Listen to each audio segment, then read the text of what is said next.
Darvin Ham's time as head coach of the Los Angeles Lakers officially came to an end on Friday when he was fired after just 2 seasons on the job.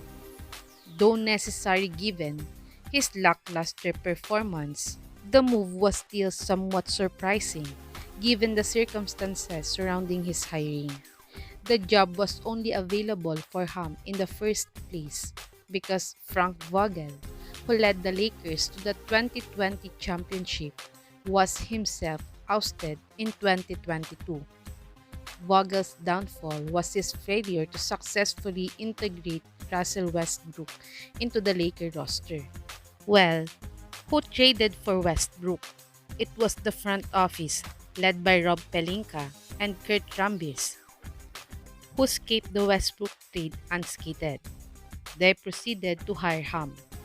Their decision to fire him means that the Lakers will hire their fourth head coach during Pelinka's tenure with the team.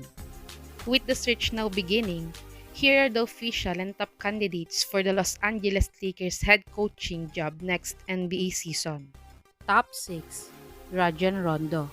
The biggest knock on Rajon Rondo as a head coach candidate may be his off-the-court issues, and he may need a few years of good behavior to truly be considered. As for now on the court, Rondo would certainly maximize the talent of any NBA roster and has long been thought of as serious future NBA head coach. His familiarity with this roster, namely LeBron and Anthony Davis, is important. Moreover, he was probably the third best player on the Lakers' 2020 championship team. If there is anyone in the league who knows how to maximize what is left of the LeBron-AD duo, it is Rajon Rondo. He did it with his bare hands on the floor, so of course, he can do it with a clipboard in a suit on the sidelines. However, Rondo is indeed a mercurial NBA character and seems to carry more risk than the squeaky clean JJ Redick. Top 5. JJ Redick. Well, so much for experienced options. Unless you count leading a travel team for 9-year-olds, Redick has no coaching experience whatsoever. That hasn't been for lack of interest.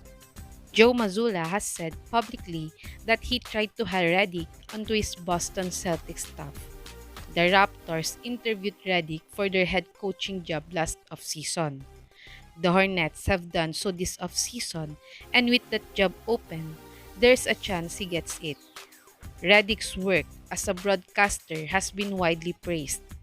He tries to introduce nuanced X and O's conversations into a medium that rarely includes them. Perhaps most notably, he is currently hosting a basketball podcast with LeBron called The Mind Game.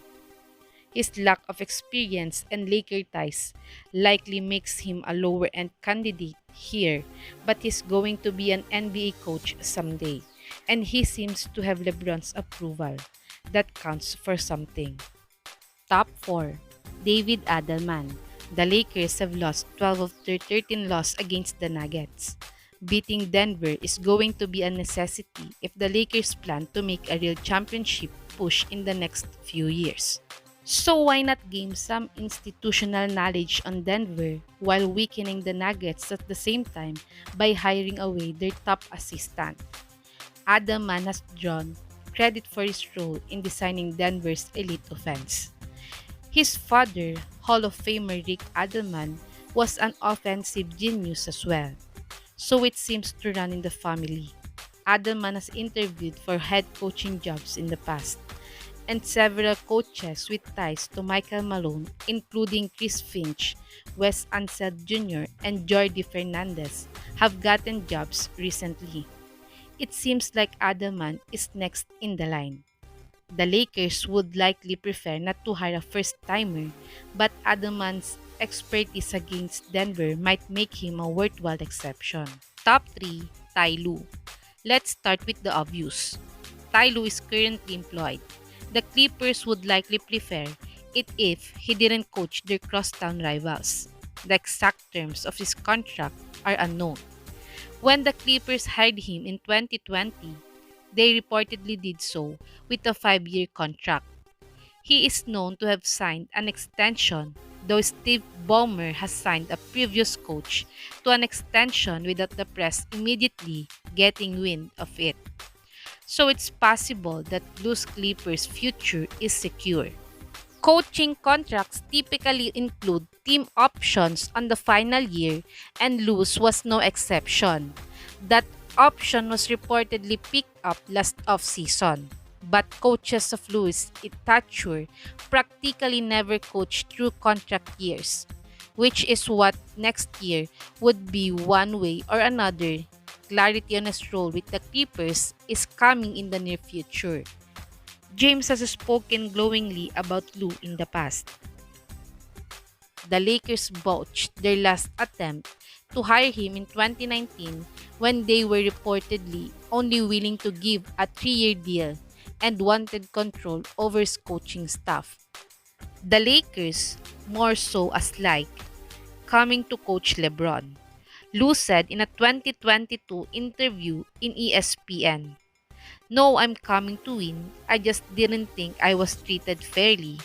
And I wasn't just going to accept any offer just to get a job.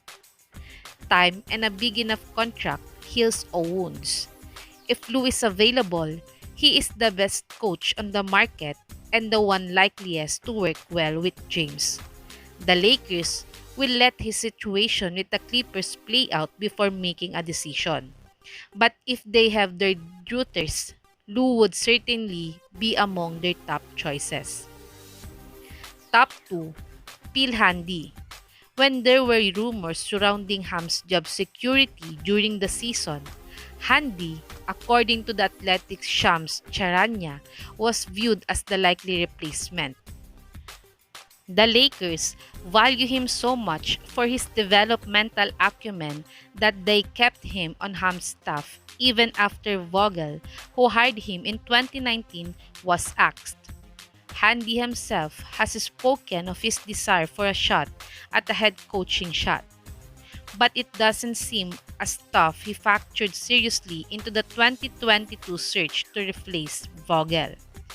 Bill Oram, a Lakers beat writer at the same time, said that he hadn't heard that Handy was receiving any internal consideration. At the very least, he was not among the reported finalists. Maybe things have changed in the past 2 years. Maybe the Lakers view him more as a skills coach than a head coach. It's hard to say, but if nothing else, it's hard to imagine a coach with as much support within the locker room not at least getting an interview. Top 1. Mike Budenholzer. You can set your watch to a Mike Budenholzer team. All of them are the same. They shoot threes. They defend the basket. They never foul. They rebound. No coach in the NBA over the past decade has built a more reliable regular season system than Budenholzer. He once won 60 games for a famously starless Hawks team. He took Milwaukee to the 2021 championship. Every team hiring a coach this offseason is going to reach out to Budenholzer. The obvious misgiving on both sides will be Darvin Ham. He was a Budenholzer disciple in both Atlanta and Milwaukee. The Lakers might fear bringing in a coach with similar principles. Budenholzer might fear his working conditions if Ham gives him an honest assessment of what leading the Lakers is like. But unlike last off-season, this one isn't stuffed to the brim with proven winners. Budenholzer is the only champion known to be available. That makes him desirable for a win-now team like the Lakers. These are the official and updated head coaching candidates for the Los Angeles Lakers for next NBA season. Who do you think of these coaches will be the best coach for the Lakers next NBA season? Just comment it below.